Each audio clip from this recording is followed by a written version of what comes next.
معرفت تخیل کی کہکشاں کا سفر،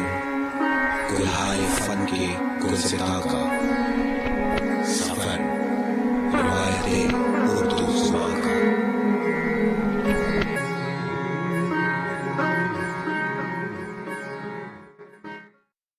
بسم اللہ الرحمن الرحیم۔ السلام علیکم۔ ورچوئل یونیورسٹی آف پاکستان کے سلسلہ تدریس میں بی ایڈ آنرز کے کورس مطالعہ اردو ادب کے اختتامی لیکچر کے ساتھ میں ہوں فیصل کمال حیدری۔ عزیز طلبہ، گزشتہ 44 لیکچرز میں ہم نے اردو زبان و ادب کے مختلف گوشوں پر تعارفی نوعیت کی گفتگو کرنے کی کوشش کی۔ اس سلسلہ میں ہم نے اردو زبان کی پیدائش اور اس کے آغاز و ارتقاء کے حوالے سے بھی بات کی۔ ہم نے اردو شاعری کی کلاسیکی اصناف کا تعارف بھی حاصل کیا، اور اس کے بعد حصہ شعر اور حصہ نثر میں شامل ان مشاہیر ادب کا تعارفی مطالعہ کیا جو آپ کے نصاب میں شامل رہے۔ اس سلسلہ میں میں نے یہ بات کم و بیش 2-1 مرتبہ پہلے بھی دہرائی کہ اس روایت سے یا شامل نصاب مشاہیر ادب کے مطالعے سے یہ دعویٰ کرنا مقصود نہیں کہ ہم نے کل اردو ادب کی روایت کا احاطہ کر لیا۔ نصاب اپنی تمام تر لمیٹیشنز کے ساتھ تیار کیا جاتا ہے، لیکن اس کا بنیادی مقصد ہمیشہ یہی ہوتا ہے کہ ہم یہ کوشش کر لیں کہ مبادیات یا بنیادی نوعیت کی معلومات کو مکمل کر لیا جائے۔ آپ وہ لوگ ہیں کہ جنہیں کل کو اسی مسند پر، اسی کرسی پر دراصل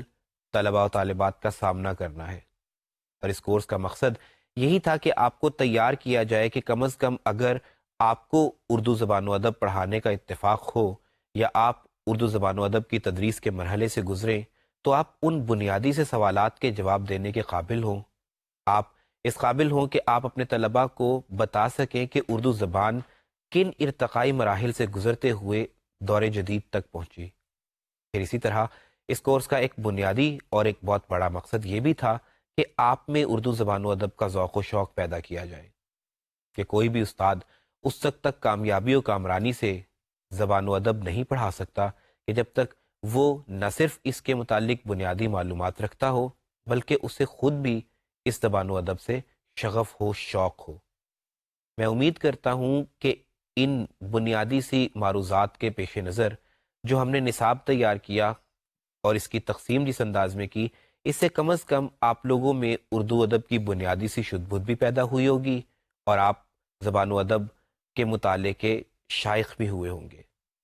ہم نے اردو ادب کے چند شعراء کو اس نصاب میں شامل کیا، اور پھر بعد ازاں ہم نے نثر کی مختلف اصناف کا مطالعہ کیا۔ اس سلسلہ میں 2-1 امور ہمیشہ ذہن میں رہنے چاہیے کہ جب میں نے حصہ شعر کے مطالعات کیے یا ہم حصہ شعر کے مطالعاتی سفر سے گزرے تو اس میں ہم نے میر سے لے کر ناصر تک کی شاعری کا احاطہ کیا۔ اس سلسلہ میں ہم نے شامل نصاب مشاہیر ادب کے حالات زندگی کا احاطہ کیا، اور پھر ان کے شعری اوصاف یا امتیازی خصوصیات کا تذکرہ کیا گیا، ان کے حوالے سے مختلف اشعار کے حوالے بھی دیے گئے، ان کے سیاسی اور سماجی دور کو کور کرنے کی کوشش بھی کی گئی۔ پھر یہی سلسلہ جب ہم نے نثر کا مطالعہ کیا تو تب بھی رہا۔ نثر کے مطالعے میں یہ اضافی بات تھی کہ ہم نے مختلف اصناف کے آغاز و ارتقاء کا جائزہ بھی لیا، جس سے آپ کو نہ صرف یہ پتہ چلا کہ مختلف اصناف کے اجزائے ترکیبی کیا ہیں، کوئی صنف کسی خاص حوالے سے کیوں پہچانی جاتی ہے، ایک صنف دوسری صنف سے جدا کس طرح سے ہے، اور پھر شامل نصاب مشاہیر نثر کے حوالے سے جب ہم نے بات کی تو آپ نے یہ جانا کہ ان مصنفین کے اوصاف خاص کیا ہیں، ان کے محبوب موضوعات کون سے ہیں، ان کے ہاں کس نوعیت کی اسلوبیاتی چاشنی پائی جاتی ہے، ان کی اسلوبیاتی خصوصیات کیا ہیں، اور پھر بعد میں ہم نے کچھ 3 یا 4 لیکچرز میں ہم نے بات کی گرامر کے حوالے سے، ادبی اصطلاحات کے حوالے سے۔ اس سلسلہ میں آپ کے پیش نظر رہیں مختلف نوعیت کی ادبی اصطلاحات جن کا تذکرہ گزشتہ لیکچرز میں رہا۔ پھر ہم نے رموز اوقاف اور جملوں کی ساخت کے حوالے سے بات کی، تو آپ لوگوں نے یہ جانا کہ نحوی اصولوں کے مطابق یعنی جملاتی ساخت کے حوالے سے ہم لوگ بات کریں تو تحریر کی معنویت کو درست اور واضح انداز میں آپ قارئین تک یا سامعین تک کس طرح پہنچا سکتے ہیں؟ اردو ادب کی یہ روایت آج بھی جاری و ساری ہے. جب ہم یہ کہتے ہیں کہ ناصر تک کا مطالعہ ہم نے کیا تو آبویسلی ناصر کے بعد بھی اردو شاعری کی روایت جاری و ساری ہے. ان کے دور میں بھی بہت سے دوسرے شعراء تھے جن کا نام کی حد تک تو تذکرہ آیا، لیکن ہم نصاب کی تحدید کے باعث ہم سب لوگوں کا یا سب شعراء کا احاطہ ظاہر ہے کہ نہیں کر سکتے تھے. اسی طرح سے جب ہم نے نثر کے میدان میں مختلف اصناف کو پیش نظر رکھتے ہوئے ایک ایک مصنف کا مطالعہ کیا تو آبویسلی ان کے علاوہ بہت سے دوسرے مصنفین ہیں جو اپنی اپنی اصناف میں یوں کہہ لیجئے کہ ید طولہ رکھتے ہیں، لیکن نصاب کی تحدید کے پیش نظر اگین ہم نے صرف ایک ایک کو شامل کیا. آج کے اس لیکچر میں میں مختصراً بات کروں گا اردو شاعری اور اردو نثر کے حوالے سے کہ شامل نصاب شعراء اور نثر نگاروں کے علاوہ وہ کون سے نام ہیں جن سے کم از کم آپ کو نام کی حد تک اور ان کی چند بنیادی خصوصیات کی حد تک آگہی ہونی چاہیے. دیکھیے، جب میں یہ کہتا ہوں کہ آج کے ایک لیکچر میں کوشش کروں گا کہ نثر اور شاعری دونوں کو کور کروں تو آبویسلی ہم اصناف کے حوالے سے الگ الگ زیادہ گفتگو نہیں کر سکتے. آج کے اس لیکچر میں ہم غزل پر تھوڑی سی بات کریں گے، پھر نظم کے نئے رجحانات کا تذکرہ ہوگا اور پھر افسانے اور ناول کا. دیگر اصناف اس مختصر سے لیکچر میں آبویسلی سمیٹی نہیں جا سکتی. ہاں، یہ وہ 4 اصناف ہیں یعنی نظم، غزل، افسانہ اور ناول کہ جو ہمارے اردو ادب کی شان ہے، ہمارے اردو ادب کا اصل خزینہ ہے، اور ہمارا اردو ادب آج اگر عالمی ادبیات میں اپنا ایک خاص مقام رکھتا ہے تو وہ انہی 4 اصناف کے باعث رکھتا ہے. سو اپنی گفتگو شروع کرتے ہیں غزل کے حوالے سے. عزیز طلبہ، غزل اردو روایت میں، اردو شاعری کی روایت میں سب سے معروف ترین، سب سے مضبوط ترین صنف ہے. یہ وہ صنف ہے کہ جس نے ونس آغاز کیا تو تب سے، یعنی میں بات کر رہا ہوں ولی دکنی کے دور سے. ہم نے جب دوسرے لیکچر میں تذکرہ کیا تھا اردو شاعری کے ارتقاء کا تو ہمارا تذکرہ رہا ولی دکنی کے حوالے سے. ولی دکنی کے عہد سے لے کر آج تک اردو شاعری کی سب سے معروف اور محبوب ترین صنف اردو غزل رہی ہے. اور اپنی قافیہ پیمائی اور ردیف کی پابندی کے باعث اگر میں یہ کہوں کہ اس میں تمام تر جدیدیت کے باوجود، اس میں تمام تر کیے گئے نئے تجربات کے باوجود چند بنیادی سی وہ خصوصیات ہیں جن سے کوئی بھی شاعر نہ پیچھا چھڑا سکتا ہے اور نہ اس کا دامن اسے چھوٹ سکا. ہم آج بھی دیکھتے ہیں کہ اردو شاعری میں اردو غزل کے حوالے سے خاص طور پہ اگر بات کی جائے تو محبوب کی تعریف و توصیف، معاملات محبت کا بیان، محبوب کے حسن کا بیان، ہجر و وصال کے قصے، یہ ہمیں پہلے بھی غزل میں ملتے تھے، آج کی غزل میں بھی ملتے ہیں. ہم نے جب ناصر پر بات کی تھی تو ہم نے یہ کہا تھا کہ اس میں کوئی شک نہیں کہ 20ویں صدی میں غزل کے رجحانات میں کچھ اضافہ ہوا یا کچھ وسعت پیدا ہوئی، یعنی موجودات کے حوالے سے زیادہ بات کی جانے لگی. ہجرت کے واقعات نے دراصل جہاں ناول یا افسانے کو متاثر کیا وہیں غزل پر بھی اس کے اثرات ہوئے. خاص طور پہ ناصر کی شاعری کا جب نے وہ مطالعہ کیا تو ہم نے دیکھا کہ ان کی غزل میں ہجرت دراصل کسی بھی دوسرے شاعر کے مقابلے میں اور بالخصوص غزل گو کے مقابلے میں کہیں زیادہ ابھر کر سامنے آئی.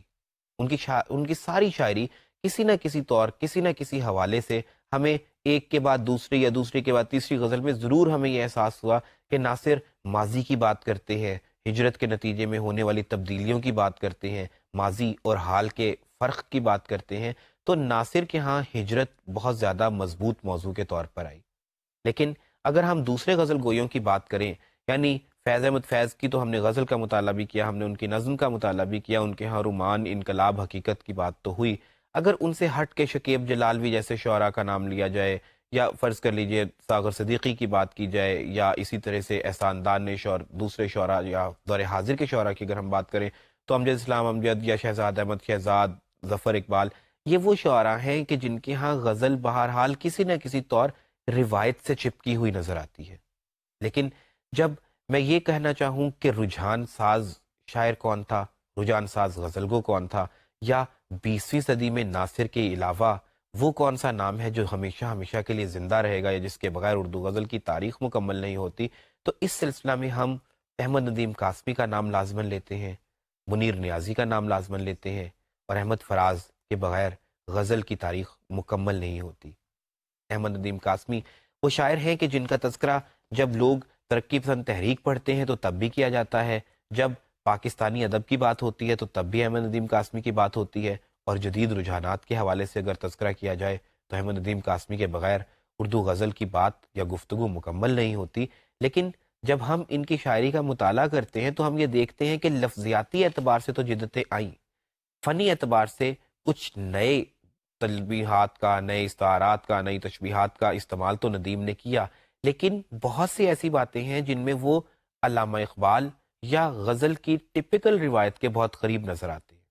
علامہ اقبال کا میں نے خصوصاً حوالہ اس وجہ سے دیا کہ علامہ اقبال کا وہ مرد مومن، علامہ اقبال کا تصور شاہین، یا علامہ اقبال کا وسطوں کا وہ بیان کہ جس میں وہ انسان کو کہکشاؤں سے پرے دیکھنا چاہتے تھے، کہ جس میں انہوں نے ہمیں یہ کہا کہ ستاروں سے آگے بہت سے اور جہان بھی ہیں کہ جن کی تسخیر حضرت انسان کو کرنا ہے۔ یہ وہ موضوعات ہیں جن کا مطالعہ جب ہم لوگ ندیم کی شاعری کرتے ہیں تو وہ بھی تب بھی ہمیں یہ موضوعات دیکھنے کو مل جاتے ہیں۔ مثال کے طور پر میں صرف یہاں پر ایک شعر کا حوالہ دوں گا جس میں وہ کہتے ہیں کہ پرواز کو محدود نہ کر شام و سحر تک، انسان کی ہیں مملکتیں حد نظر تک۔ آپ دیکھیے کہ یہ سیم وہی اقبال کا لب و لہجہ ہے، قدرے سلاست اس میں اقبال کے مقابلے میں زیادہ ہم کہہ سکتے ہیں، لیکن موضوعاتی اعتبار سے وہ اقبال کے قریب لگتے ہیں۔ لیکن مجموعی طور پر ان کی غزل میں محبوب کا حسن، محبوب کا سراپا ہمیں مختلف انداز میں ملتا ہے، لفظیات جدید ہیں، آسان پیرائے بیان ہے، لیکن غزل کی روایت اپنے روایتی انداز میں آگے بڑھتی ہے۔ جیسے وہ کہتے ہیں کہ یاد آئے تیرے پیکر کے خطوط، اپنی کوتاہی فن یاد آئی، یا جب بھی دیکھا ہے تجھے عالم نو دیکھا ہے، مرحلہ طے نہ ہوا تیری شناسائی کا۔ اب یہ وہ موضوع ہے جو غزل میں کوئی نیا نہیں ہے۔ یہی موضوع ہمیں عابد علی عابد یا دیگر شعراء کے ہاں بھی جیسے ملتا ہے۔ عابد علی عابد کا یہاں پر میں شعر کوٹ کرنا چاہوں گا جس میں انہوں نے کہا کہ دم رخصت وہ چپ رہے عابد، آنکھ میں پھیلتا گیا کاجل، یا آستینوں میں شمع روشن ہے، کندنی سی کلائیاں توبہ۔ یعنی محبوب کا سراپا بیان کرنا، محبوب کے حوالے سے اس کی یوں کہہ لیجئے کہ اس کی حرکات و سکنات، اس کا تحرک، اس کی گوشت پوست کے ہونے کی، اس کی حقیقت کی نشانی، یہ وہ ٹپیکل سے موضوعات ہیں جو اردو غزل کا پہلے بھی خاصا تھے، بعد ازاں بھی رہے۔ اگر ہم احمد ندیم قاسمی سے ہٹ کر یا عابد علی عابد کے بعد بات کریں تو جیسا کہ میں نے پہلے کہا تھا، منیر نیازی وہ نام ہے جو غزل اور نظم دونوں حوالوں سے زندہ و جاوید ہے اور مستقبل میں رہے گا۔ منیر چند ان شعراء میں سے ہیں کہ جنہوں نے اپنی زندگی ہی میں وہ عروج حاصل کر لیا کہ اس بات کی دلیل ہو گئی کہ ان کا نام ان کی موت کے بعد بھی ہمیشہ قائم و دائم رہے گا، اور آج بھی جب وہ ہم میں موجود نہیں ہیں تو ہم ان کے بغیر جدید اردو نظم اور جدید اردو غزل کو مکمل نہیں پاتے۔ منیر کی شاعری میں دھیما پن ہے، منیر کی شاعری میں گداختگی ہے، اس میں ایک ایسا احساس ہے کہ جیسے شاعر ہر لحظہ کچھ تلاش کر رہا ہے، ایک ایسا احساس ہے کہ شاید جو کچھ وہ چاہتا تھا وہ مکمل ہو نہیں سکا۔ آپ یہ دیکھیے، وہ کہتے ہیں کہ میری ساری زندگی کو بے ثمر اس نے کیا، عمر میری تھی مگر اس کو بسر اس نے کیا، میں بہت کمزور تھا اس ملک میں ہجرت کے بعد، پر مجھے اس ملک میں کمزور تر اس نے کیا۔ آپ دیکھیے کہ ایک احساس ناتمامی کا ہمیں شائبہ یہاں پر ہوتا ہے کہ جو کچھ ہونا چاہیے تھا وہ نہیں ہوا، اور یہ جدید اردو غزل کا ایک بہت محبوب موضوع ہے جس کا قدر تفصیلی مطالعہ ہم نے ناصر کے بیان میں کیا تھا کہ جو چاہا گیا تھا، جس بات کی خواہش تھی، وہ مکمل طور پر شرمندہ تعبیر نہ ہوئی، وہ خواب کہ جو دیکھا گیا تھا وہ واقعتاً عملی صورت میں ڈھال نہ سکا۔ شاید بہت سے ایسے مسائل تھے، بہت سے ایسے سیاسی اور سماجی حالات تھے کہ جس کے باعث جو کچھ ہونا چاہیے تھا وہ ہوا نہیں۔ لیکن بہرحال منیر کی شاعری پر اگر ہم لوگ مختصر سی بات کریں تو یہی احساس ناتمامی، یہی تحیر، یہی خوف، یہی گداختگی اور یہی دھیما پن ان کے ہاں ہمیں ہر دوسری غزل میں دیکھنے کو مل جاتا ہے۔ ان کے بعد اگر ہم فراز کی بات کریں، احمد فراز کی، تو فراز وہ شاعر ہے کہ جنہیں ہم کہہ سکتے ہیں کہ فیض کے بعد جن کے ہاں انقلاب اور رومان ملا جلا سا نظر آتا ہے۔ فیض کا لہجہ، فیض کے موضوعات قدر اختلاف سے، قدر مختلف انداز میں ہمیں احمد فراز کے ہاں دیکھنے کو ملتے ہیں، جہاں شاعری رومان اور حقیقت کا امتزاج بن جاتی ہے، رومان اور حقیقت کے ایک ایسے سنگم پر آ جاتی ہے کہ جہاں دونوں حقیقتیں جھٹلائے نہیں جھٹلائی جا سکتی، دونوں حقیقتوں سے نظر نہیں چرائی جا سکتی، لیکن اختتام اس بات پر ہوتا ہے کہ غم دوراں غم جانا سے کچھ زیادہ بڑھ گئے ہیں۔ جیسا کہ فراز کہتے ہیں کہ آ فصیل شہر سے دیکھیں غنیم شہر کو، شہر جلتا ہو تو تجھ کو بام پر دیکھے گا کون، یا وہ موج خوں اٹھی ہے کہ دیواروں در کہاں، اب کے فصیل شہر کو غرقاب دیکھنا۔ اب دیکھیے کہ دونوں چیزیں ساتھ ساتھ چلتی ہیں، لیکن جو چیز حاوی ہے وہ غم دوراں ہے، کہ غم دوراں محبتوں کو، الفتوں کو، چاہتوں کو، جذبات و احساسات کو کھا جاتا ہے۔ جب غم دوراں انسان پر حاوی ہوتا ہے، جب پیٹ کی بھوک انسان پر حاوی ہو جاتی ہے، تو پھر حسن لطافت باقی نہیں رہتا، پھر انسان محبتوں کے پیچھے نہیں بھاگتا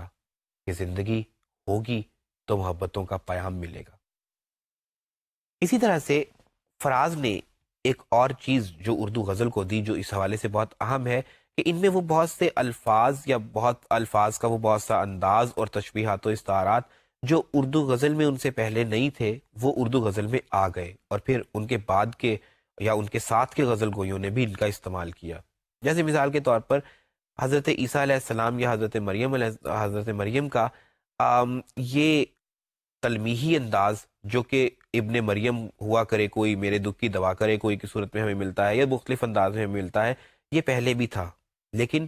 فراز نے اسی تلمیح کو کس طرح استعمال کیا؟ دیکھیے وہ کہتے ہیں کہ ذکر اس غیرت مریم کا جب آتا ہے فراز، گھنٹیاں بجتی ہیں لفظوں کے قلیساؤں میں، یعنی تلمیح پرانی ہے لیکن لفظیات نے دراصل بات کو نیا کر دیا ہے۔ لیکن پھر وہ غزل کے موضوع کو مزید وسعت دیتے ہوئے نظر آتے ہیں جب وہ یہ کہتے ہیں کہ اب تیرا ذکر بھی شاید ہی غزل میں آئے، اور سے اور ہوئے درد کے عنواں جانا۔ یوں منیر،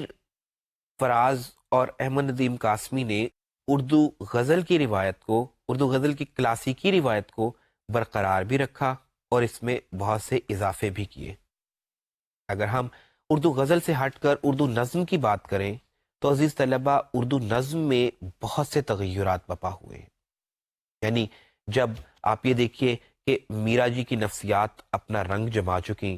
جب نون میم راشد کا حسن کوزہ گر اپنی کار فرمائیاں اور اپنے اعجاز دکھا چکا، جب فیض احمد فیض کا انقلاب اور رومان اور حقیقت کا امتزاج اپنے عروج کو پہنچ گیا، جب مجید امجد نے روئے زمین پر بکھرے ہوئے رنگوں کو صفحہ کرتاس پر بکھیر دیا، تو پھر اس کے بعد شعراء نے یہ قدرے محسوس کیا کہ شاید اب ہمیں نئے رجحانات کی ضرورت ہے۔ اردو نظم میں یوں بھی اردو غزل کے مقابلے میں وسعت کی بہت زیادہ گنجائش تھی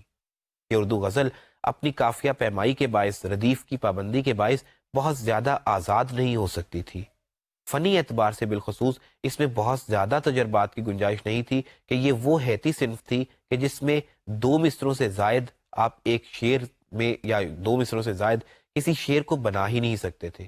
اور ہر شعر کا الگ ہونا بذات خود غزل کا وہ وصف خاص تھا کہ جس کے باعث اس میں ایک خاص طرح کی وسعت تھی کہ جس میں شعری وسعت تو آپ کہہ سکتے ہیں، یعنی ایک یونٹ، دو مصروں کا ایک شعر جس میں آپ نے بات مکمل کر دی، اس کے بعد آپ نے بات الگ کی۔ سو فنی اعتبار سے تجربے کی بہت زیادہ گنجائش اردو غزل میں نہیں تھی، لیکن اردو نظم میں آزاد ہونے کے باعث، اردو نظم میں بہور کی قدر آزادی کے باعث، مصروں کے چھوٹے اور بڑے ہونے کے باعث، اگر میں سادہ الفاظ میں بات کروں، ویسے اسے ہم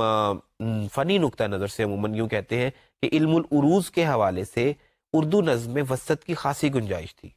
یہی وجہ ہے کہ جیلانی کامران، اختر الایمان اور ایسے دوسرے شعراء نے یہ دیکھا کہ اب ہمیں اردو نظم میں کم از کم نئے موضوعات اور نئے آہنگ میں بات کرنی ہے. اور یہی وہ پہلو تھا کہ جس سے نئی شاعری کے ایک رجحان کا آغاز ہوا، جسے کسی حد تک جیلانی کامران اور ان کے بعد کے شعراء نے ایک تحریک کا رنگ بھی دیا. لیکن بہرحال یہ تحریک باقاعدہ طور پہ زور تو نہ پکڑ سکی، لیکن نئی شاعری کے نتیجے میں اردو نظم میں نئی علامات آئیں، نیا انداز تخاطب آیا، نئی اسلوبیات آئیں. اور وہ انداز جو 20ویں صدی کی انگریزی یا بالعموم اگر بات کریں تو مغربی شاعری میں پایا جاتا تھا، کہ انسان کی اپنی شناخت، انسان کی رائیگانی کا احساس، اس قدرت کے کارخانے میں یا اس زندگی کے کھیل میں انسان کی ناتمامی کا احساس ہمیں خاص طور پر جو مغربی شاعری میں ملتا تھا وہ ہمیں اردو شاعری میں بھی نظر آیا. مثال کے طور پر اختر الایمان کی یہ نظم جس کا عنوان تھا بے تعلقی، اس کا چھوٹا سا ایک ٹکڑا دیکھیے. وہ کہتے ہیں شام ہوتی ہے، سحر ہوتی ہے یہ وقت رواں، جو کبھی سر پہ میرے سنگے گراں بن کے گرا، راہ میں آیا کبھی میری ہمالہ بن کر، جو کبھی عقدہ بنا ایسا کہ حل ہی نہ ہوا، اشک بن کر میری آنکھوں سے کبھی ٹپکا ہے، جو کبھی خون جگر بن کے میاں پر آیا، آج بے واسطہ یوں گزرا چلا جاتا ہے جیسے میں کشمکش زیست میں شامل ہی نہیں. یعنی یکلخت حضرت انسان کو، 20ویں صدی کے انسان کو یہ احساس ہونے لگا ہے کہ شاید یہ سب کچھ جو ہو رہا ہے اس میں انسان کا کوئی ہاتھ ہی نہیں. ایک جدید موضوع اور دور حاضر کا ایک بہت محبوب موضوع کہ کارگہ حیات میں، وقت کے بہاؤ میں انسان کہاں موجود ہے، انسان کی رائیگانی کا احساس. اسی طرح سے اسی رائیگانی کو وہ نہ صرف انسان کی حد تک دیکھتے ہیں بلکہ ان کو ایسا محسوس ہوتا ہے کہ یہ زمین و آسمان بھی مجبور ہے. شاید ان کا رول بھی وقت کے بہاؤ میں یا وسیع تر یوں کہہ لیجئے کہ قدرت کے کارخانے میں یہ بھی محض کریکٹرز ہیں، یہ بھی محض رول پلے کر رہے ہیں اپنے اپنے وجود کا. جیسا کہ وہ قدر مشترک میں کہتے ہیں کہ شہر سب ایک سے ہوتے ہیں کہیں، کہبہ خانے ہیں بہت اور کہیں، رہنما ڈھیر سے لوگ جرائم پیشہ. مختصر یہ ہے کہ بیچاری یہ اللہ کی زمین اپنی گردش کے علاوہ بھی ہے مجبور بہت. یعنی یہ زمین بھی جب مجبور ہے تو اس روئے زمین پر بسنے والے انسانوں کی رائیگانی کا اندازہ تو کرنا کوئی مشکل بات ہی نہیں. اور اگر سب کچھ ایسا پابند سلاسل ہی ہے، اگر سب کچھ پابند زنجیر اور مجبور ہی ہے، تو پھر شاید ہمیں نئے سانچے تلاشنے ہیں، ہمیں نئے کی تلاش کرنی ہے. کچھ نیا، وہ نیا کہ جو شاید ہمیں آزاد کر سکے پرانے رشتوں سے، پرانے سانچوں سے، اور ہمارے مقام و مرتبے کا ایک مرتبہ پھر تعین ہو سکے. اختر الایمان اپنی ایک نظم میں کہتے ہیں کہ نیا آہنگ ہوتا ہے مرتب لفظ و معنی کا، میرے حق میں ابھی کچھ فیصلہ صادر نہ فرمانا، میں جس دن آؤں گا تازہ لغت ہمراہ لاؤں گا. یعنی اب لفظ اور معنی کا رشتہ بھی دوبارہ سے طے کرنا ہوگا. الفاظ کی اپنی حقیقت کچھ نہیں. اگر ہم کسی چیز کو کوئی خاص نام دیتے ہیں تو ظاہر ہے کہ یہ نام اس سے وابستہ نہیں یا اس کی حقیقت کا عکاس نہیں، بس حقیقت یہ ہے کہ ہم نے یہ نام اس سے طے کر دیا، اس سے منسوب کر دیا. یعنی مثال کے طور پہ اگر میں کہتا ہوں کہ یہ کاغذ ہے تو کاغذ کو ہم نے صرف اس لیے کاغذ نہیں کہا کہ اس کے اندر کوئی حقیقتاً کاغذی کوئی چیز موجود ہے، بس یہ ہے کہ ہم اسے کاغذ کہہ دیتے ہیں. اگر اسی کاغذ کو کوئی پیپر کہہ دے یا اس کے علاوہ کوئی اور نام اس سے منسوب کر دے، جیپنیز یا جرمن یا کسی دوسری لینگویج میں، تو آبویسلی نام بدل جائے گا، لفظ بدل جائے گا، معنی وہی رہے گا. گویا ہم نے معنی کو الفاظ کا پیرہن پہنا دیا ہے، لیکن یہ پیرہن ہمارا ہی دیا ہوا ہے. لہٰذا الفاظ اور معنی کا رشتہ بدلنے کا وقت آ گیا ہے کہ اب ہمیں نئی حقیقتوں کی کشید کرنا ہے. اور یہ نئی حقیقتوں کی کشید عزیز طلبہ اردو جدید نظم کا بہت محبوب موضوع ہے، اور وہی شعراء دراصل امتیازی مقام رکھتے ہیں اس حوالے سے کہ جنہوں نے اس نئے پن کو، اس جدیدیت کو دریافت کرنے کی کوشش کی ہے. اردو نظم کی جدیدیت کے حوالے سے اگر میں بات کروں تو جیسا کہ میں نے پہلے کہا کہ غزل کے مقابلے میں اردو نظم میں تجربے کی بہت گنجائش تھی. اس میں کچھ مثبت تجربے بھی ہوئے اور اس کے نتیجے میں کچھ منفی تجربے بھی ہوئے. اس حوالے سے میں یہ ضرور کہوں گا کہ یہ میری ذاتی رائے بھی ہو سکتی ہے، لیکن بہرحال منفی تجربے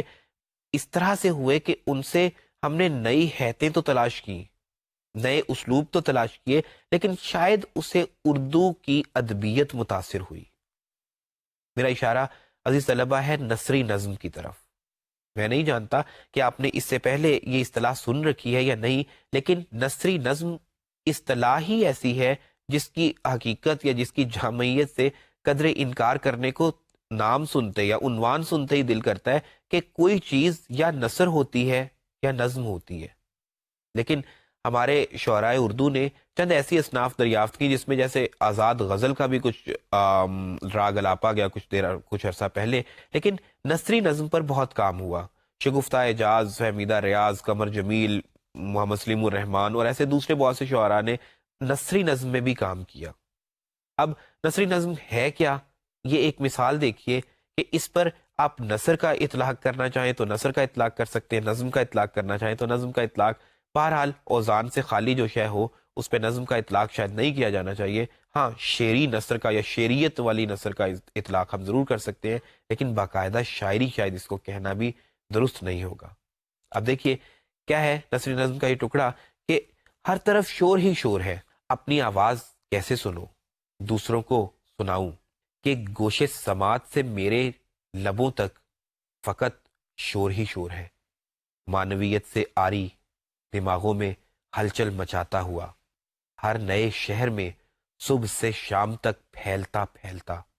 دھول کے شامیانے کی مانند چھایا ہوا ہے. اب اس نظم پر یا اس نثری نظم کے اس ٹکڑے پر نثر کا اطلاق بھی ہو سکتا ہے، نظم کا اطلاق بھی ہو سکتا ہے. بہرحال یہ وہ نیا تجربہ تھا جس سے آپ کو آگاہ کرنا مقصود تھا. اس کی افادیت، اس کی عظمت اور اس کی حقیقی معنویت کو میں آپ پر ہی چھوڑتا ہوں کہ کوئی شے جو نثر اور نظم کے درمیان ہوگی اسے آپ کیا کہیں گے. عزیز طلبہ، اس کے بعد ہم کچھ بات کریں گے اردو نثر کے حوالے سے. اردو نثر میں جیسا کہ میں نے پہلے کہا تھا محدود رہیں گے ہم ناول اور افسانے تک. ناول میں جیسا کہ میں نے آپ سے جب ہم نے ناول کا مطالعہ کیا تھا تو ہم نے ارتقائی حصے میں ہم نے بات کی تھی کہ ناول کا آغاز ڈپٹی نذیر احمد سے ہوا تھا، پھر بعد ازاں شرر، امراؤ جاندہ، رسوا کے ناول امراؤ جاندہ سے ہوتے ہوئے ناول راشد الخیری اور بعد میں رومانوی ناول، پھر ترقی پسند تحریک کے ناولوں تک پہنچ گیا اور پھر قیام پاکستان کے بعد اس میں مختلف نوعیت کی ترقیاں دیکھنے کو آئیں. اردو ناول کی اگر ہم لوگ بات کریں تو ناول میں انفارچونیٹلی حقیقت یہ ہے کہ بہت زیادہ ترقی اردو ادب میں نہیں ہوئی. ناول میں آج بھی اگر ہم بات کریں تو چند ایک نام ہے جن کا حوالہ ہم دے سکتے ہیں. جیسے مثال کے طور پہ قرۃ العین حیدر، جن کے ناولز آگ کا دریا یا میرے بھی صنم خانے، پھر آخر شب کے ہم سفر، یہ وہ ناولز ہیں جس میں قرۃ العین حیدر نے اپنے ایک نئے اسلوب کے ذریعے، ایک نئی ٹیکنیک کے ذریعے اردو ناول کو وسعت دی. خاص طور پہ اس سلسلہ میں آگ کا دریا کا حوالہ دیا جاتا ہے. یہ وہ ضخیم ناول ہے کہ جس میں انہوں نے کم و بیش 4,500 سال کی تاریخ کو محفوظ کر دیا ہے. بر صغیر کی 4,500 سال کی وہ تحریک جس میں انہوں نے اشوکا سے لے کر قیام پاکستان تک کو محفوظ کچھ اس انداز میں کیا ہے کہ ہمیں کسی بھی لحظہ یہ محسوس نہیں ہوتا کہ ہم ہزاروں سال پہلے کی بات کر رہے ہیں یا آج کی بات کر رہے ہیں. پلک جھپکتے میں کبھی ہم ماضی کے اندھیاروں میں کھو جاتے ہیں تو کبھی ہم حال کی روشنائیوں میں آ جاتے ہیں. یہ وہ روشنی ہے کہ جس میں تمام تر چیزیں اپنی مکمل چکا چوند کے ساتھ نظر آتی ہیں، لیکن پھر ایک جھماکے سے ہم ماضی میں جاتے ہیں تو ماضی اپنے تمام تر جاہ و جلال اور پرشکوہ انداز میں ہمارے سامنے آ جاتا ہے. میں بات کر رہا ہوں اسٹریم آف کانشیسنس کی، شعور کی رو، ایک ایسی ماڈرن ٹیکنیک، ایک ایسی جدید تکنیک مغربی کہ جس سے آج بھی ہمارے اردو ادب کے ناول نگاروں نے یا افسانہ نویسوں نے کوئی بہت زیادہ فائدہ نہیں اٹھایا، یا کامیابی کے ساتھ کم از کم بہت زیادہ فائدہ نہیں اٹھایا. لیکن قرۃ العین حیدر نے واقعی اس صنف میں، یا اس صنف سے زیادہ تو ہم اسے گو کہ ٹیکنیک کہتے ہیں، اس ٹیکنیک میں یوں کہہ لیجئے کہ ناول نگاری کا حق ادا کر دیا ہے. ان کے ہاں ہم دیکھتے ہیں کہ یہ ناول جس کا میں تذکرہ کر رہا ہوں، آگ کا دریا، اس میں جب ناول کا آغاز ہوتا ہے تو کم و بیش 2500-3000 قبل مسیح کا دور ہے. اس دور کی جزیات، اس دور کی معلومات، اس دور میں اس دور کے معروف کردار، پھر ان کرداروں کا رہن سہن، قرۃ العین حیدر نے کچھ ایسے انداز میں اپنے ناول میں ریکارڈ کیا ہے کہ ایسا محسوس ہوتا ہے کہ شاید ایک کیمرے کی آنکھ ہے جو وقت کے پردوں تلے یا پردوں کے پیچھے سے جھانکتی ہوئی ماضی کی اتھاہ گہرائیوں تک پہنچ جاتی ہے اور ہر چیز کو کچھ اس انداز میں کیپچر کرتی ہے کہ وہ ہمیں آج کی شے معلوم ہونے لگتی ہے، لیکن اس میں اس کی اپنی قدامت، اس کی اپنی رفتگی باقاعدہ طور پر برقرار رہتی ہے. میرے بھی صنم خانے قرۃ العین حیدر کو وہ ناول ہے کہ جس میں گھریلو نوعیت کی زندگی بیان کی گئی ہے، اور اسے دراصل ناقدین قرۃ العین حیدر کی آٹو بایوگرافی بھی کہتے ہیں، کہ اسے ان کی اپنی کہانی سے تعبیر کیا جاتا ہے. اس کے آخر میں انہوں نے موجودہ تہذیب کا جو زوال پیش کیا ہے عزیز طلبہ، اس کی مثال شاید ہمارے کوئی اور افسانوی ادب کے ادیب دینے سے قاصر ہے. یہ تہذیب کہ جس نے وہ عروج دیکھا کہ جس کی مثال شاید کسی اور تہذیب میں ہم دے ہی نہیں سکتے یا تلاش ہی نہیں کر سکتے، جب روبہ زوال ہوئی تو سب کچھ پارا پارا ہو گیا، سب کچھ بکھر کر رہ گیا، کچھ بھی نہیں رہا. اور آج ہم اس زوال آمادہ تاریخ یا اس زوال آمادہ تہذیب کا حصہ ہیں کہ جو اپنے پیچھے ایک بہت وسیع، بہت مضبوط سرمایہ رکھتی ہے، لیکن ہمارے ہی اجداد نے کچھ اپنے ورثے کو اس طرح نظر انداز کیا، اس سے کچھ ایسی بے اعتنائی برتی کہ پھر نہ ہمارے پاس وہ اثاثہ رہا اور نہ ہماری عظمت باقی رہی. بہرحال قرۃ العین حیدر کے ناول اپنی اسلوبیات کے باعث، اپنی جزیات کے باعث اور اپنی تجرباتی حیثیت کے باعث آج بھی اردو ناول کا اثاثہ ہے. اور جب ہم جدید اردو ادب یا جدید اردو ناول کی بات کرتے ہیں تو قرۃ العین حیدر کے بغیر ہم تاریخ مکمل نہیں کر سکتے. قرۃ العین حیدر کے علاوہ اردو ناول کا دوسرا بڑا نام عزیز طلبہ ہے عبداللہ حسین کا. یوں تو انہوں نے مختلف ناول لکھے، لیکن اس سلسلے میں ان کا ناول اداس نسلیں اپنی مثال آپ ہے. قرۃ العین حیدر کی طرح یہ ناول بھی ہمارے سامنے بر صغیر کی تاریخ کو اور بالخصوص 1947 تک کی تاریخ کو لے کر آتا ہے، لیکن اس ناول میں اور آگ کا دریا میں ایک بنیادی سا فرق یہ ہے کہ قرۃ العین حیدر ایک ٹھیٹھ اردو ادیب کی بیٹی تھی. میرا اشارہ ہے سجاد حیدر یلدرم کی طرف، جنہوں نے اردو میں مختصر افسانے کی بنیاد ڈالی تھی. وہ اردو زبان کو شاید کسی بھی دوسرے ماڈرن اردو ادیب سے بہت بہتر جانتی تھی. انہوں نے اردو زبان پر دسترس کا ثبوت دیا آگ کا دریا میں اور آخر شب کے ہم سفر میں، یا دوسرے اپنے ناولوں میں، کچھ اس انداز میں کہ انہیں قدرت تھی کہ وہ ہزاروں سال پہلے کی تاریخ کو جب بیان کرتی ہیں تو اس میں بھی ان کی لفظیات کہیں بیچارگی کا یا لاچاری کا یا کمائیگی کا احساس نہیں کرنے دیتی، بلکہ ہر لہجہ ایسا محسوس ہوتا ہے کہ ہر موقع کو، ہر عہد کو، ہر معاشرت کو بیان کرنے کے لیے ان کے پاس الفاظ کا ایک وسیع ذخیرہ موجود ہے. ان کے برعکس جب ہم لوگ عبداللہ حسین کے ناول یعنی کہ بالخصوص اداس نسلیں کا مطالعہ کرتے ہیں تو ہم یہ محسوس کرتے ہیں کہ اس کی لفظیات کچھ ایسا لگتا ہے کہ گویا یہ ناول انگریزی میں لکھ کر اردو میں ترجمہ کیا گیا ہو. اس کی بنیادی وجہ کیا ہے کہ عبداللہ حسین بیسیکلی انگریزی کے بندے تھے، انگریزی کے استاد تھے. نتیجتاً انہوں نے شاید اردو سے بھی زیادہ ممکن ہے انگریزی کا مطالعہ کیا اور اردو ناولوں کی بجائے انگریزی ناولوں کے اثرات ان پر زیادہ مضبوطی سے اثر انداز ہوئے ہوں، جس کی جھلک ان کے ناول اداس نسلیں میں ہمیں ملتی ہے. لیکن اسلوبیاتی کمزوری اگر میں اسے کہوں تو شاید عبداللہ حسین کے ساتھ زیادتی ہوگی، لیکن اس اسلوبیاتی امتیاز کے علاوہ ان کے اس ناول میں ہمیں برصغیر کی جدوجہد، برصغیر میں مسلمانوں کی جدوجہد اور خاص طور پر مسلم معاشرت کے حالات اور نئی تہذیب اور پرانی تہذیب کے جھگڑے ہمیں اس ناول میں بخوبی دیکھنے کو ملتے ہیں۔ عبداللہ حسین کے بعد عزیز طلبہ ایک اور بڑے ناول نگار جن کا تذکرہ کیے بغیر دور حاضر کی اردو ناول کی تاریخ مکمل نہیں ہوتی، وہ شوکت صدیقی ہیں۔ ان کے دو ناول خدا کی بستی اور جانگلوس کم از کم آپ سے پچھلی نسل کو بخوبی یاد ہوں گے کہ یہ ناول نہ صرف اپنے دور میں بہت مقبول ہوئے بلکہ آج سے 3 دہائیاں یا 4 دہائیاں قبل ان دونوں ناولز پر اردو میں پاکستان ٹیلی ویژن نے ڈراماز بھی بنائے۔ یہ وہ ناولز ہیں کہ جن میں شوکت صدیقی نے زیریں طبقے کی عکاسی کی،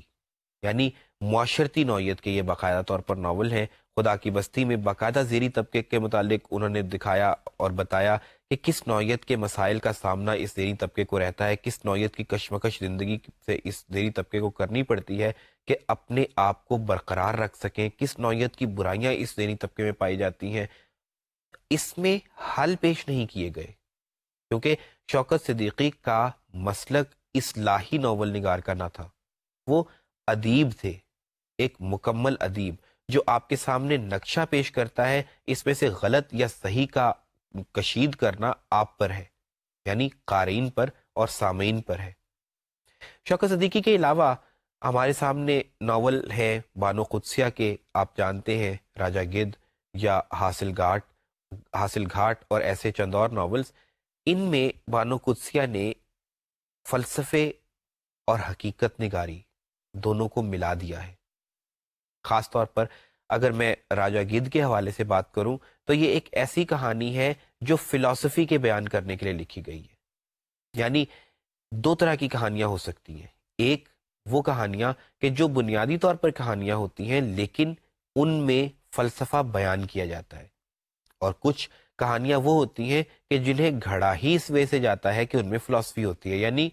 فلسفی for the sake of story اور story for the sake of philosophy. اب اول الذکر صورت بانو قدسیہ کے اس ناول میں خاص طور پہ راجہ گدھ میں ہمیں دیکھنے کو ملتی ہے کہ اس میں ان کی ایک فلسفی تھی جو رزق حلال کے حوالے سے تھی کہ رزق حلال اگر ہم لیں گے تو دراصل اس کی جھلک ہمیں آئندہ نسلوں میں نظر آئے گی، اس کی جھلک ہمیں ہماری شخصیت میں نظر آئے گی، اور بصورت دیگر رزق حرام اپنے انداز میں ہماری شخصیت سے منعکس ہوگا، کیونکہ ہماری جینز میں وہ سب کچھ شامل ہوتا ہے جو حلال اور حرام کی صورت میں ہم پر اثر انداز ہو سکتا ہے۔ یعنی حلال اور حرام بذات خود ہماری شخصیت پر اس وجہ سے اثر انداز ہوتے ہیں کہ یہ ہماری جینز کا حصہ بنتے ہیں۔ یہ اردو ناول کا سلسلہ آج بھی جاری و ساری ہے۔ ڈاکٹر انور سجاد، ممتاز مفتی، اور اس میں اور بہت سے دوسرے ناول نگاروں کے نام لیے جا سکتے ہیں، جمیلہ ہاشمی کا اس سلسلے میں نام لیا جا سکتا ہے، اور اسی طرح سے آج کے ناول نگاروں کی اگر ہم بات کریں تو اس میں عمیرہ احمد کا نام بھی آ جاتا ہے۔ لیکن بات یہ ہے کہ آج کے دور میں ہم ان ناول نگاروں کو پڑھتے ہیں، یا کچھ وہ لوگ جو اب سے پہلے وفات پا گئے جیسے جمیلہ ہاشمی یا ممتاز مفتی جیسے لوگ، عظمت کا معیار آنے والا وقت طے کرے گا۔ ان کے حوالے سے میں فی الحال کوئی مہر ثبت نہیں کرنا چاہتا کہ ان میں رجحان ساز کون اور کس حد تک تھا۔ اس میں کوئی شک نہیں کہ ممتاز مفتی اور جمیلہ ہاشمی جیسے ناموں کے بغیر اردو ناول کی تاریخ مکمل نہیں ہوتی ہے، لیکن آج کے ناول نگاروں میں کون زندہ رہے گا، کس کی عظمت کس پر فوقیت حاصل کرے گی، اس کا فیصلہ آنے والا وقت کرے گا، اور وقت کی باتوں کو شاید ہمیں وقت ہی پر چھوڑ دینا چاہیے۔ اگر ناول سے ہٹ کر ہم بات کریں اردو افسانے کی تو اس میں ہمیں نام ملتے ہیں احمد ندیم قاسمی کے، سعد حسن منٹو کے، قرۃ العین حیدر کے۔ یہ وہ نام ہیں جو پاکستان سے قبل یعنی کہ تقسیم ہند سے قبل بھی اپنے فن پاروں کی صورت میں اپنی پہچان جما چکے تھے۔ یہ وہ نام ہیں جن میں خاص طور پر احمد ندیم قاسمی، سعد حسن منٹو اور غلام عباس کی اگر میں بات کروں تو یہ وہ ہیں جو کہ ترقی پسند تحریک کے حوالے سے جانے لگے تھے۔ لیکن احمد ندیم قاسمی نے خاص طور پر قیام پاکستان کے بعد اپنی شناخت ترقی پسند ادیب کے طور پر نہیں بلکہ معاشرتی ادیب کے طور پر جمائی۔ ان کا افسانوی مجموعہ کپاس کا پھول باقاعدہ طور پر اس امر کا عکاس ہے کہ معاشرتی زندگی کی الجھنیں کیا ہیں، معاشرتی زندگی میں کس نوعیت کے مسائل ہمارے سامنے آتے ہیں، معاشرتی زندگی کی پیچیدگیاں کیا ہیں، انسان کی، ایک عام انسان کی، متوسط طبقے سے تعلق رکھنے والے، ذہنی طبقے سے تعلق رکھنے والے انسان کی نفسیات کیا کہتی ہیں، وہ ہمیں احمد ندیم قاسمی کے ہاں خاص طور پر دیکھنے کو ملتی ہیں۔ ان کے برعکس سعادت حسن منٹو کی افسانہ نگاری تلخ نوعیت کی حقیقت پسندی کا یا تلخ نوعیت کی حقیقت نگاری کا منہ بولتا ثبوت ہے۔ جیسا کہ میں نے گزشتہ لیکچرز میں جب افسانے پر بات کی تھی، یا جب میں نے ادبی اصطلاحات کے لیکچر میں حقیقت نگاری پر بات کی تھی، تو تب بھی میں نے کہا تھا کہ سعادت حسن منٹو حقیقت کو اس کی تمام تر تلخیوں کے ساتھ دکھانے کے قائل تھے۔ ان کے بعد اگر میں بات کروں قرۃ العین حیدر کی، تو کیونکہ قرۃ العین حیدر کا مطالعہ مغربی ادب کے حوالے سے بھی وسیع و ریز تھا، لہٰذا ان کے ہاں ہمیں افسانے میں بھی وہی تجربات دیکھنے کو ملتے ہیں جو انہوں نے ناول میں کیے تھے۔ جبکہ خدیجہ مستور اور حاجرہ مسرور جیسی خواتین نے جو افسانے لکھے، ان میں باقاعدہ طور پر گھریلو زندگی ہمیں دیکھنے کو ملتی ہے، اور پتہ لگتا ہے کہ یہ افسانے دراصل خواتین کے لکھے ہوئے ہیں، اور وہ مغرب میں چلنے والی باقاعدہ طور پر ایک تحریک جسے ہم لوگ نسوانی تحریک کہتے ہیں، نسائی تحریک کہتے ہیں، یعنی فیمنزم جسے کہا جاتا ہے، وہ ہمیں اردو ادب میں فہمیدہ ریاض یا کشور ناہید یا نوشی گیلانی کی صورت میں اگر شاعری میں نظر آتی ہے، تو ہمیں وہ خدیجہ مستور یا حاجرہ مسرور یا جمیلہ ہاشمی جیسے افسانہ نویسوں کے ہاں اردو میں ہمیں دیکھنے کو ملتی ہے۔ لیکن اردو افسانے کا ایک بہت بڑا نام، ایک اہم ترین نام عزیز طلبہ اشفاق احمد کا ہے۔ اشفاق صاحب وہ افسانہ نگار تھے، بلکہ اگر میں یہ کہوں کہ وہ انسان تھے کہ جن کی زندگی کا احاطہ، جن کے افکار کا احاطہ ایک یا چند ایک لیکچرز کا متقاضی نہیں، ان کے لیے ہمیں ایک مکمل سیریز درکار ہے کہ ہم بات کر سکیں کہ ان کے نزدیک فقر کیا تھا، ان کے نزدیک انسان کیا تھا، ان کے نزدیک انسانی رویے کس نوعیت کے ہونے چاہیے تھے۔ اشفاق احمد نے افسانے میں بہت زیادہ تجربہ کرنے کی کوشش نہیں کی، لیکن اگر میں یہ کہوں کہ افسانے میں ان کے لکھنے کے باعث بذات خود بہت سے تجربات آ گئے، تو یہ بات غلط نہ ہوگی۔ انہوں نے افسانے میں وہ بہت سے موضوعات ڈسکس کیے کہ جنہیں شاید ہم افسانوں میں نہیں کر سکتے، اور کم از کم مضبوط انداز میں نہیں کر سکتے ڈسکس۔ جیسے مثال کے طور پر تصوف کا ڈسکس کیا جانا، مثال کے طور پر انسان دوستی کا یا انسانی عظمت کا ڈسکس کیا جانا، یہ وہ موضوعات ہیں جن کے لیے شاید ہمیں غیر افسانوی نوعیت کی تحریریں درکار ہوتی ہیں۔ بالکل اسی طرح جس طرح علامہ اقبال نے شاعری میں ان بہت سارے موضوعات کو سمیٹ دیا تھا، شاعری میں ان بہت سارے موضوعات کو سمویا تھا کہ جنہیں ہم لوگ عام کوئی شاعر شاعری میں نہیں سمیٹ سکتا، یعنی میں بات کر رہا ہوں انسان کامل کے تصور کی، یا میں بات کر رہا ہوں فلسفہ خودی کے تصور کی۔ یہ وہ تصورات ہیں جنہیں اگر پیش کیا گیا ویسٹرن ورلڈ میں بھی تو موسٹلی فلاسفرز نے کیا تھا۔ اگر میں شوپن ہار کی بات کروں، یا میں نیتشے کے یا فٹشے کے سپرمین اور گریٹر مین کی بات کروں، تو یہ نیتشے، فٹشے، شوپن ہار یا ایسے لوگ یہ باقاعدہ طور پر فلسفی تھے۔ برگساں کی بات کی جائے، ہیگل کی بات کی جائے، یہ لوگ باقاعدہ طور پہ فلسفی تھے۔ لیکن علامہ اقبال کا کمال یہ تھا کہ انہوں نے شاعری میں ان تمام تر تصورات کو، شاعری میں ان تمام تر افکار کو سمو ڈالا تھا، جو کہ شاید کسی عام شاعر کے بس کا روگ نہیں ہو سکتا تھا۔